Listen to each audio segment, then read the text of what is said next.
जय जय स्वामी समर्थ. श्री स्वामी समर्थ. नमस्कार प्रेमळ भक्तांनो. जे भक्त आजचा हा संदेश शेवटपर्यंत ऐकणार आहेत त्या भक्तांच्या मनातील सर्व चांगल्या इच्छा देव पूर्ण करणार आहेत. हीच परमेश्वराकडे मी प्रार्थना करत आहे. हे भगवंता, हे परमेश्वरा, आजच्या संदेशासाठी ज्यांची ज्यांची निवड तुम्ही केली आहेत त्या प्रत्येक भक्ताच्या मनातील सर्व चांगल्या इच्छा पूर्ण करा. असे स्वामी संदेश दररोज जर ऐकायचे असतील तर आपल्या यूट्यूब चॅनलला सबस्क्राईब करून कमेंट्स बॉक्समध्ये श्री स्वामी समर्थ टाईप करा आणि आजचा हा महत्त्वपूर्ण संदेश शेवटपर्यंत नक्की ऐका. तुमच्या जीवनात दोन प्रकारची माणसं येत असतात, दोन प्रकारच्या व्यक्ती येत असतात. काही व्यक्ती तुम्हाला त्रास देण्यासाठी येत असतात, काही व्यक्ती तुम्हाला मदत करण्यासाठी येत असतात. स्वामी म्हणतात की ज्या व्यक्ती तुमच्या जीवनामध्ये तुम्हाला त्रास देण्यासाठी येत असतात त्या व्यक्ती म्हणजे तुमच्या दुष्कर्माचं फळ आहे, आणि ज्या व्यक्ती तुमच्या आयुष्यामध्ये तुम्हाला मदत करण्यासाठी येत असतात त्या व्यक्ती म्हणजे तुमच्या आयुष्यातील चांगल्या कर्माचं फळ आहे. म्हणून लक्षात घ्या, कधीकधी आपण असा विचार करतो की अरे या व्यक्तीने मला खूप त्रास दिला, माझे पैसे बुडवले, माझं हे केलं ते केलं, असं आपण कायम त्या व्यक्तीबद्दल बोलत असतो. तर ती व्यक्ती म्हणजे आपल्या दुष्कर्माचं फळ होय. आणि काही व्यक्ती अहोरात्री तुमच्यासाठी धावत येतात, जेवणाच्या ताटावरून उठून तुमच्या मदतीसाठी येतात, ते तुमच्या चांगल्या कर्माचं फळ आहे. म्हणून लक्षात घ्या, सर्व काही तुमच्या कर्मावरती अवलंबून आहे. देव म्हणतात, अरे बाळा, जर तुझं कर्म चांगलं नसेल तर तुझ्या आयुष्यात मी चमत्कार घडवू तरी कसा? जर तुला चांगलं काय वाईट काय हे समजत नसेल तर मी तुझ्या आयुष्यामध्ये मोठा चमत्कार घडवू तरी कसा? म्हणून हा संदेश तुमच्यासाठी महत्त्वाचा असणार आहे. कारण या संदेशामध्ये स्वामी तुम्हाला सांगत आहेत की बाळा, तुझ्या जीवनात जेव्हा तू कोणालाही त्रास देतो तेव्हा तुलाही त्रास होणारच आहे, हे विसरू नकोस. जेव्हा तू कोणासाठी तरी मोठा खड्डा तयार करशील, मोठं जाळं विणशील, तेव्हा तुझ्याही जीवनामध्ये मोठा खड्डा खणला जाईल आणि मोठं जाळं विणलं जाईल. तू एखाद्याला त्रास दिला तर त्याच्या दुप्पट त्रास तुला भोगावा लागेल. कोणाबद्दल वाईट वागलास, कोणाबद्दल वाईट विचार केलास तर त्याच्या दुप्पट वाईट विचार लोक तुझ्याबद्दल करतील. म्हणून लक्षात घे, जेव्हा तू तुझं कर्म करतोस तेव्हा विचार करून कर. कोणाला मदत जर करता आली नाही तर करू नको, परंतु कोणाबद्दलही वाईट वागू नकोस. मदत नाही केली तरी चालेल, परंतु तुझ्यामुळे कोणाला हानी होणार नाही, तुझ्यामुळे कोणाला त्रास होणार नाही असं कधीच वागू नको. तुझ्याही जीवनात तुला वाटत असेल की चमत्कार घडावा, देवाचं दर्शन तुला घडावं, तर स्वामी म्हणतात, अरे बाळा, मी तुझ्या आजूबाजूलाच आहे, परंतु तुझी भक्ती कमी पडते आहे, तुझं कर्म कमी पडत आहे. तुझं कर्म चांगलं कर, तुझी भक्ती चांगली ठेव. बघ, मी तुझ्या समोर उभा आहे. परंतु आपण स्वामींना बघू शकत नाही, कारण तेवढी दूरदृष्टी आपल्याकडे नाही. आपण तेवढे सज्जन नाही, आपण तेवढे पुण्यवान नाही. त्यासाठी पुण्य कमवावं लागेल. आपल्या या दैनंदिन जीवनामधील छोटे मोठे त्रास जे आहेत ते स्वामी नक्की दूर करतील. परंतु जर तुम्हाला स्वामींचा साक्षात्कार हवा असेल तर तुम्हाला पुण्यवान बनावंच लागेल.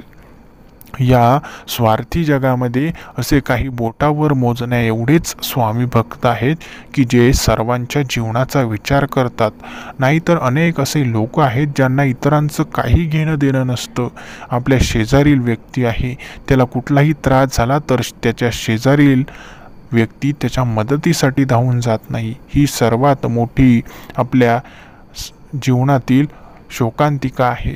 आपण असा विचार करतो की मी पुण्य करतो आहे. अहो, पण तुम्ही पुण्य कशासाठी करता आहात? फक्त स्वतःसाठी करतात, इतरांसाठी तुम्ही काही करत नाही.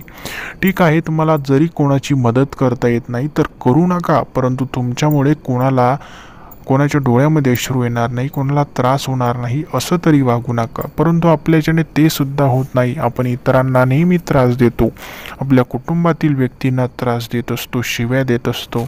असे अनेक कुटुंब मी बघितले आहेत की ज्यांच्या घरातील स्त्रिया अजिबात खुश नाही. जर तुमच्या घरातील स्त्रिया खुश नसतील तर तुमच्या घरामध्ये कधीच लक्ष्मी टिकू शकत नाही. ज्या घरामध्ये स्त्रियांच्या हसण्याचा आवाज येतो, आनंद आनंद अश्रू त्यांच्या डोळ्यातून वाहत असतात. ज्या घरात स्त्रियांचा आदर सन्मान केला जातो त्या घरामध्ये कधीच लक्ष्मीची कमी नसते, धन दौलतीची कमी नसते. म्हणून घरातील स्त्रिया या नेहमी आनंदाने हसत राहिल्या पाहिजे. आपण दुसऱ्यांच्या मुलीशी लग्न करून त्या मुलीला आपल्या घरात आणतो आणि तिला जर आपण सासुरवास करत असू, तिला त्रास देत असू, तर याच्यापेक्षा मोठं कुठलंच पाप नाही. हे पाप करू नका. ज्याला जसं वागायचं तसं वागू द्या, परंतु आपण चुकीचं वागू नका. तुम्ही शांत राहिलात तर समोरच्यालाही कळेल की आपली चुकी आहे, परंतु आपणही शांत राहत नाही, त्यालाही उत्तर देतो आणि याने भांडण वाढतं आणि चुकी दोघांकडून होत असते. म्हणून शांततेचा मार्ग निवडा, अहिंसेचा मार्ग निवडा. हिंसा करू नका, भांडण करू नका, शिव्या देऊ नका. जे होणार आहे ते तुमच्या चांगल्यासाठी होणार आहे. फक्त धीर धरा. संयम असेल, धीर असेल तर स्वामी म्हणतात, अरे बाळा, तुझ्या संयमाचं फळ तुला मिळेल. तू जो धीर धरतोय त्या धीर धरण्याचं फळ तुला मिळेल. असे काही क्षण तुझ्या समोर येतील की जिथे तुला हात उगारावा लागेल, तुला बोलावं लागेल, परंतु जर तू त्या ठिकाणी जरी शांत राहिलास तर तू जिंकलास. परंतु आपण ते करू शकत नाही. आपण थोडंसं काहीतरी झालं की लगेच आपल्या तोंडातून अपशब्द निघतात, आपला हात उचलला जातो आणि याने सर्वात मोठं पाप आपल्या हातून घडत असतं. असे क्षण नेहमी आपल्यासोबत घडणारच आहेत. आता इथून मागे जरी चुका झाल्या असतील तर त्या होऊ द्या, परंतु इथून पुढे आपण असं वागायचं नाही.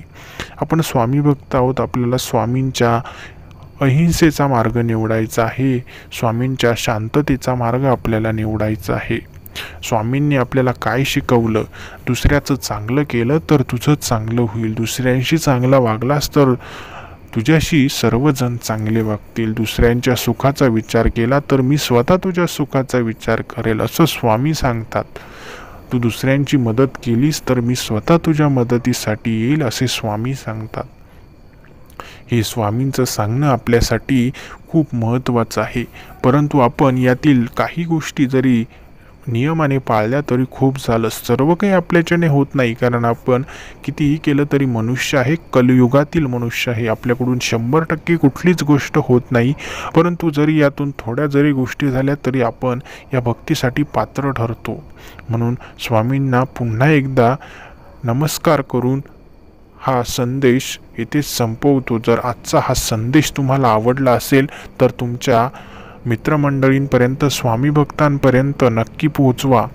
व्हिडिओ आवडला असेल तर व्हिडिओला लाईक नक्की करा आणि जे भक्त आपल्या चॅनलवरती नवीन आहेत त्या सर्व भक्तांनी आपल्या या भक्तिमय चॅनलला लगेच सबस्क्राईब करून ठेवा. श्री स्वामी समर्थ. जय जय स्वामी समर्थ. धन्यवाद.